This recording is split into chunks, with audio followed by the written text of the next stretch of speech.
Lena Caldwell walked into the precinct with a deliberate calm, her steps measured and purposeful. She carried no badge, wore no uniform, and exuded none of the authority her position afforded her. This was intentional. To the officers stationed at their desks and milling around the station, she was just another civilian with a complaint, a small blip in their otherwise mundane shift. But Lena wasn't here to be noticed. She was here to observe, to see the precinct for what it truly was when no one knew who she was. At the front desk sat Officer Greg Larson, lounging in his chair as though he owned the place. His demeanor was a mixture of boredom and arrogance, the kind that came from years of unchallenged authority. A Starbucks cup rested loosely in his hand, steam wafting from its opening. He didn't bother to straighten up as Lena approached. His eyes remained fixed on the computer screen in front of him. Lena stopped at the desk and waited. Greg continued typing, his fingers moving lazily across the keyboard. Finally, without looking up, he muttered, "Yeah? What do you want?" "I'm here to report a theft," Lena said, her tone steady. Greg's fingers paused mid-typing, and he slowly turned his head toward her. His eyes scanned her from head to toe, his smirk growing with every passing second. "Figures," he muttered, loud enough for her to hear. "What did they take? A purse? Your phone?" Lena ignored the bait. "I'd like to file a report," she said again, her voice unwavering. Greg leaned back in his chair, his smirk turning into a full-blown grin. He set his coffee cup down on the desk and crossed his arms. "You'd like to file a report," he repeated mockingly. "Well, isn't that cute?" Lena's gaze didn't waver. "Yes, I would." Greg tilted his head, his grin growing wider. "Let me ask you something," he said, his tone dripping with false curiosity. "Do you seriously think someone like you can just waltz in here and demand anything? Do you even know where you are?" Lena blinked slowly. "I'm at a police precinct, am I not? And as a citizen, I believe I have the right to—" Greg cut her off with a short, derisive laugh. "Rights? You think you have rights here?" He leaned forward, lowering his voice to a mock whisper. "Let me tell you how this works. You sit down, shut up, and be grateful we're even listening to you." The room seemed to go still. Conversations that had been murmuring in the background quieted, and a few heads turned toward the front desk. Officers nearby exchanged uneasy glances, but quickly looked away, unwilling to intervene. Lena's expression didn't change. "I'm sorry. Is this how you treat everyone who comes in here?" she asked evenly. Greg shrugged, his grin never faltering. "Only the ones who don't know their place." Lena stood firm, her composure a stark contrast to Greg's smirking arrogance. "I'd like to speak with someone else, then, if you can't handle a simple report." "Oh, I can handle it," Greg interrupted. He grabbed his coffee cup and leaned forward, his grin twisting into something darker. "In fact, let me give you a little lesson in respect." Before Lena could respond, Greg tilted the cup deliberately. The steaming liquid spilled over the rim and splashed across her blouse, soaking into the fabric and scalding the skin beneath. A collective gasp from nearby officers was audible, though no one moved to intervene. Some turned away entirely, pretending not to see, while others watched in stunned silence. Lena stepped back instinctively, the heat biting into her skin. She blinked once, then slowly reached into her pocket and pulled out a tissue. With deliberate calm, she dabbed at the coffee, staining her blouse, her face unreadable. Greg leaned back in his chair, clearly pleased with himself. "Consider that a reminder of where you stand," he said smugly. Lena looked up, meeting his gaze with a stare so piercing it seemed to cut through the room's thick tension. "I'll remember this," she said softly, her voice cold and sharp. Her words hung in the air like a warning, and for the first time, Greg's smirk faltered. Outside the precinct, Lena took a deep breath. The cool air did little to soothe the lingering sting on her skin, but she didn't let it faze her. She had expected resistance, though not quite so blatant. Greg's behavior was a symptom of something deeper, something far more entrenched. Her calm exterior remained intact, but inside, a fire burned. Actions like Greg's didn't happen in isolation. They were the product of a culture that enabled and protected them. She wasn't angry about the coffee. She was angry about what it represented. Lena walked to her car, her mind racing. She pulled out her phone and dialed a number. "It's me," she said, as soon as the call connected. "It happened just like I thought it would. They don't know who I am yet, but they will." The voice on the other end was calm, yet firm. "Are you ready for what comes next? Because once you do this, there's no going back." Lena glanced at the precinct one last time before getting into her car. "I've never been more ready." Back inside, the tension lingered long after Lena's departure. Officers who had witnessed the encounter struggled to focus on their work, their minds replaying the scene. Greg, meanwhile, tried to brush it off, cracking jokes and acting as though nothing had happened. But the unease remained. Lena's exit wasn't the end. It was the beginning.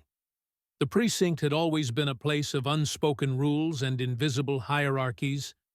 Officers like Greg thrived in that environment, protected by a system that turned a blind eye to their actions. But Lena's presence had disrupted that delicate balance. The way she had carried herself, the way she had refused to react to his provocation, it unsettled people. Even those who had long accepted the status quo found themselves questioning it for the first time. Among them was Officer Miguel Santos, a younger officer who had been at the precinct for just under 3 years. He had seen Greg's behavior before, had watched him intimidate civilians and junior officers alike, but he had never dared to speak up. That morning, however, something changed. He found himself whispering to his partner, Officer Naomi Carter. "Did you see how she didn't even flinch? Like she knew something we didn't. Who is she?" Naomi, who had been at the precinct longer, narrowed her eyes. "I don't know, but I have a feeling we're about to find out." Meanwhile, Lena spent the afternoon making a few key calls. She spoke with the mayor's office, confirming the timeline of her formal introduction as chief of police. She reached out to Internal Affairs, ensuring that all ongoing investigations were still active and untouched.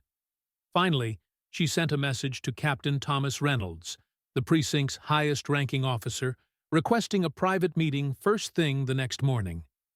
By the time she was done, the sun had started to set. She parked outside an old, familiar diner, the kind of place where officers used to gather for late-night coffee and quiet conversations. She sat down across from Detective Marcus Hale, a trusted ally from another division who had been working to root out corruption from within.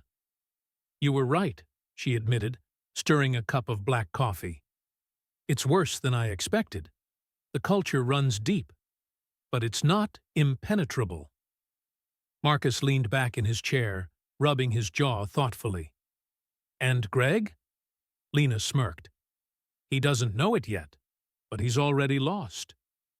As the night deepened, the precinct remained restless. Greg sat in the break room, recounting the encounter to a few of his closest allies, twisting the narrative to fit his own perspective. "Some entitled civilian thinking she could walk in here and act like she owns the place. You should have seen the look on her face when I threw that coffee. Serves her right." The others chuckled, but there was an edge of uncertainty among them. Greg could feel it, even if he didn't acknowledge it. Something about the woman had rattled them, and though they wouldn't say it out loud, a question hung in the air. Had Greg gone too far this time? At the same time, A different conversation was happening elsewhere in the precinct. Officers who had remained silent before were now whispering among themselves. They didn't like Greg, but they had always assumed he was untouchable. Now, for the first time, they weren't so sure. As Lena prepared for the battle ahead, the first cracks in Greg's armor had already begun to form, and soon the storm she carried would crash down on the precinct, leaving no one untouched. Outside the precinct, Lena took a deep breath. The cool air did little to soothe the lingering sting on her skin, but she didn't let it faze her. She had expected resistance, though not quite so blatant. Greg's behavior was a symptom of something deeper, something far more entrenched. Her calm exterior remained intact, but inside, a fire burned. Actions like Greg's didn't happen in isolation.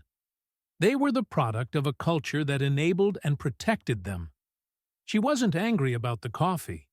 She was angry about what it represented. Back inside, the tension lingered long after Lena's departure. Officers who had witnessed the encounter struggled to focus on their work, their minds replaying the scene.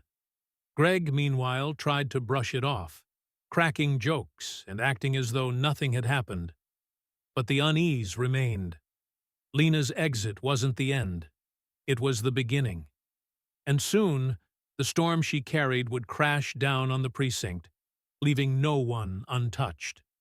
By the next morning, whispers were already circulating within the precinct.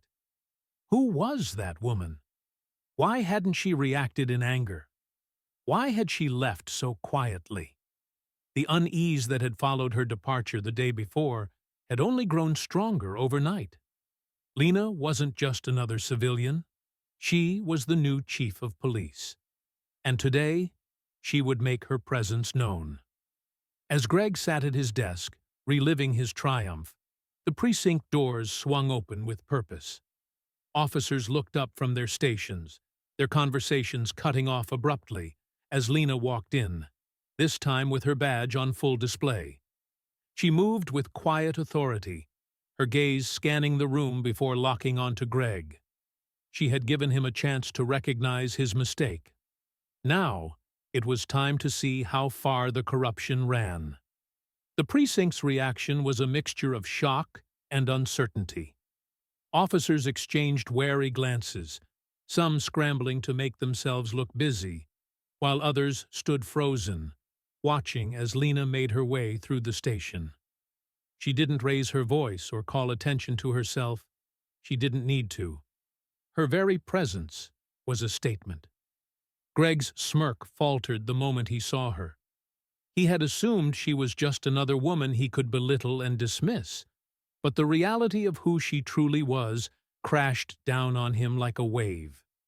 He clenched his jaw, his mind racing for an escape route. Lena stopped a few feet away from Greg's desk, folding her hands behind her back. "Officer Larson," she said, her voice measured. "We didn't get a chance to finish our conversation yesterday." Greg's lips parted, but no words came out. The entire precinct was watching now, waiting for his response. Lena let the silence stretch just long enough before she continued. "I'll be in my office," she said. "Captain Reynolds will be joining me shortly. I'd suggest you do the same." With that, she turned and walked toward the captain's office, leaving Greg behind in stunned silence. Behind closed doors, Lena met with Captain Thomas Reynolds, the precinct's highest-ranking officer. Reynolds was an older man, a veteran of the force who had spent decades navigating the political minefield of law enforcement. He had heard about the coffee incident, and he was wary of what was coming next. "I need full cooperation," Lena said, getting straight to the point. "There's a culture of misconduct in this precinct, and we're going to root it out." Reynolds sighed. "Chief, you don't know what you're up against. Some of these officers have been here longer than you and I combined. They have connections, and they know how to cover their tracks." Lena met his gaze without hesitation. "I don't care how long they've been here. If they're part of the problem, they won't be here much longer." Reynolds leaned back in his chair, considering her words. "You're serious about this, aren't you?" "Dead serious. And I need to know if you're with me or against me." After a long pause, Reynolds nodded. "I'm with you. But be careful. When you start shaking the foundations, the people who've been sitting comfortably will do whatever it takes to stop you." Meanwhile, Greg was pacing in the break room, his mind racing. He had spent years getting away with his behavior, backed by a system that turned a blind eye. But Lena Caldwell was different. She wasn't ignoring him. She wasn't backing down. And that terrified him. His allies in the precinct were beginning to waver. The whispers about Lena's authority and determination spread quickly, and even those who had once followed Greg without question were now reconsidering their loyalty. Officers who had stayed silent in the past found themselves reevaluating their choices. One of those officers was Naomi Carter. She had seen Greg abuse his power too many times, but she had never spoken up. Now, for the first time, she felt like maybe, just maybe, she wouldn't have to stay silent anymore. As Lena's first day as chief of police continued, the power dynamics of the precinct began to shift. The old ways of doing things were being challenged, and those who had built their careers on fear and intimidation were starting to feel the ground beneath them tremble. The war had begun, and Lena wasn't going to lose. By the next morning, whispers were already circulating within the precinct. Who was that woman? Why hadn't she reacted in anger? Why had she left so quietly? The unease that had followed her departure the day before had only grown stronger overnight. Lena wasn't just another civilian. She was the new chief of police. And today, she would make her presence known. As Greg sat at his desk, reliving his triumph, the precinct doors swung open with purpose.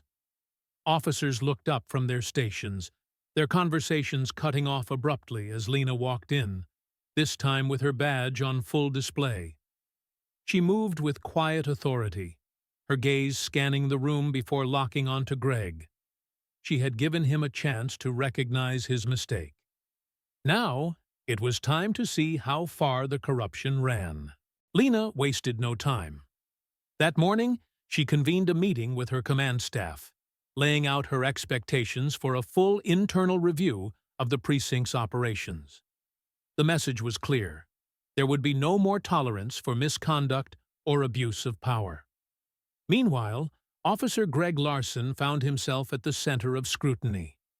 Reports of previous complaints against him resurfaced, and whispers of his unchecked behavior spread like wildfire.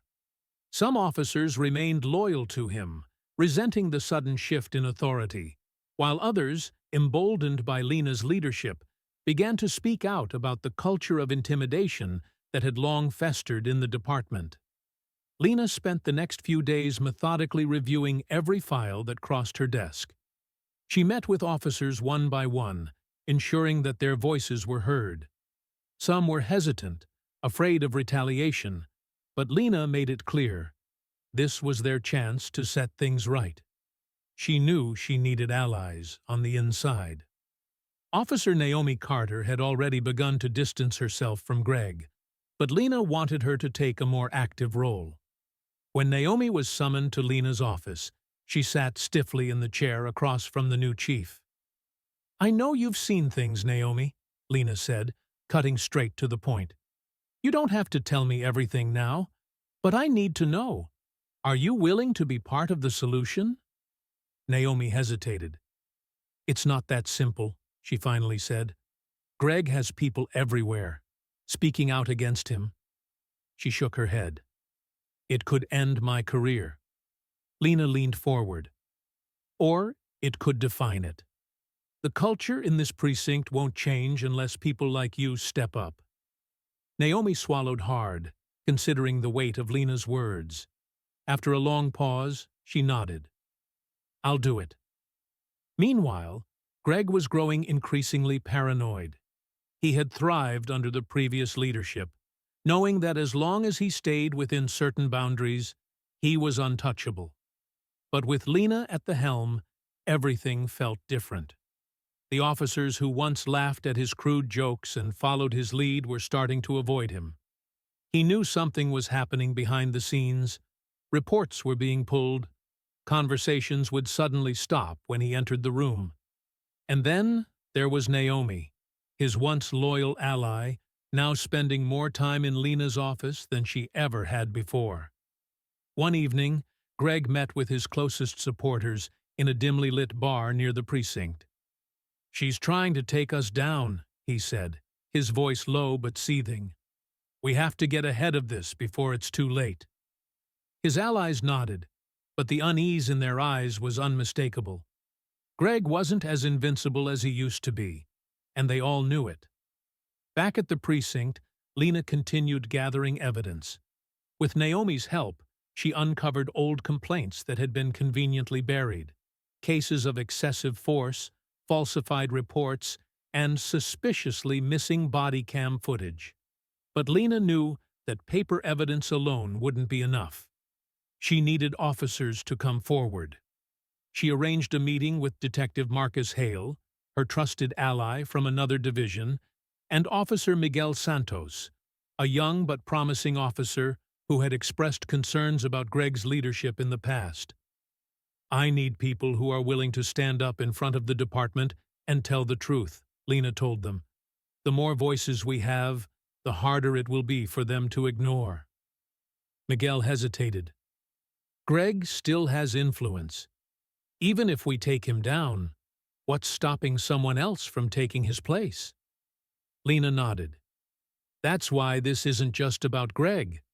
It's about dismantling the system that let him thrive." After a long silence, Miguel took a deep breath. "I'll do it." Marcus nodded. "Me too." The next morning, Lena held a mandatory department meeting. She stood at the front of the room, eyes scanning over the assembled officers. Greg was there, arms crossed, a smug smirk still plastered on his face.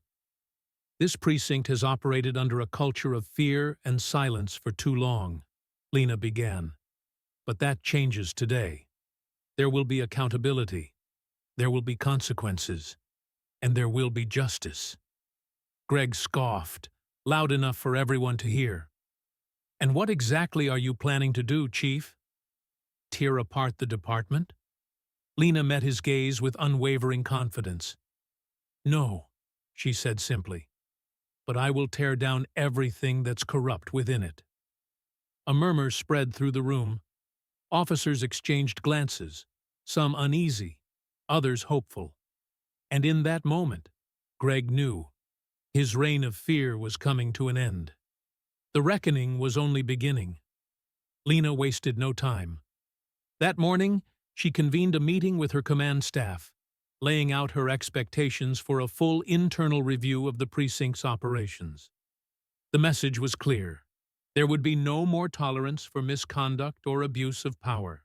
Meanwhile, Officer Greg Larson found himself at the center of scrutiny. Reports of previous complaints against him resurfaced, and whispers of his unchecked behavior spread like wildfire. Some officers remained loyal to him, resenting the sudden shift in authority, while others, emboldened by Lena's leadership, began to speak out about the culture of intimidation that had long festered in the department. As Lena dug deeper, she uncovered a troubling pattern: evidence of falsified reports, missing disciplinary records, and a network of officers who had covered for each other for years. She knew that taking down one bad officer wasn't enough. She had to dismantle the entire corrupt system from within. Greg, sensing his influence slipping, sought to rally his allies, attempting to discredit Lena's reforms as a political move. But as the evidence mounted against him, it became clear: his days of unchecked power were numbered. The reckoning was only beginning. As the investigation gained momentum, Lena and her team meticulously pieced together years of misconduct that had been buried under layers of bureaucratic silence. Officer Greg Larson found himself increasingly isolated as former allies distanced themselves, wary of being caught in the inevitable fallout. A formal review of the precinct's records revealed damning evidence: excessive force complaints, racial profiling incidents, and fabricated reports, all tied to Greg and a select group of officers who had long operated above the law. Realizing that his influence was slipping, Greg attempted to turn the tide by reaching out to influential figures within the department, spinning a narrative that Lena's reforms were a witch hunt aimed at dismantling a system that had been in place for decades. But the evidence was too overwhelming to ignore. Officers who had once remained silent out of fear now found their courage, testifying about the toxic culture that had festered under Greg's watch. The final nail in Greg's coffin came when surveillance footage surfaced, capturing him and a few officers discussing how to cover up an incident involving excessive force. The video, leaked by an anonymous insider, spread rapidly through both the precinct and the public, eroding any last vestiges of support Greg had managed to retain. With mounting pressure from both the department and the media, Captain Thomas Reynolds called for an emergency disciplinary hearing. The precinct gathered, their collective breath held as Greg was called to answer for his actions. Greg entered the hearing room with a forced bravado, his confidence visibly shaken. Lena stood at the front, her posture composed, her gaze unflinching as the panel of senior officers presented the compiled evidence against him. Each charge was laid bare: tampering with evidence, abuse of authority, intimidation of witnesses, and obstruction of justice. As the testimonies rolled in, Greg's usual smirk began to falter. One by one, officers whom he had bullied or coerced into silence stepped forward, revealing the full extent of his manipulation. When it was his turn to speak, Greg launched into a desperate defense, attempting to paint himself as a victim of political maneuvering. But his words rang hollow against the mountain of evidence. The hearing concluded with a unanimous decision. Greg was to be stripped of his badge and formally charged with multiple counts of misconduct and abuse of power. As he was led out of the precinct in handcuffs, the air felt different. Officers exchanged glances, some relieved, others contemplative. A silent acknowledgement passed between them. The old era was over. With Greg's departure, Lena wasted no time implementing structural reforms aimed at restoring integrity within the department. Training programs were revamped, oversight committees were established, and an anonymous reporting system was put in place to ensure officers felt safe coming forward with concerns. Some officers, resistant to the changes, chose to resign rather than adapt. But a new wave of recruits, inspired by Lena's unwavering commitment to justice, embraced the shift, eager to serve their community with honor. Public trust in the department, once fractured, slowly began to heal. Lena made it a priority to engage with the community, hosting town hall meetings, listening to grievances, and ensuring that law enforcement was no longer viewed as an oppressive force, but as a partner in building a safer city. The journey was far from over, but the first steps had been taken. Standing in her office, overlooking the precinct she had fought so hard to reform, Lena exhaled. Change was never easy, but it was always necessary. The storm had passed, and in its wake, something stronger, something better, had begun to take root.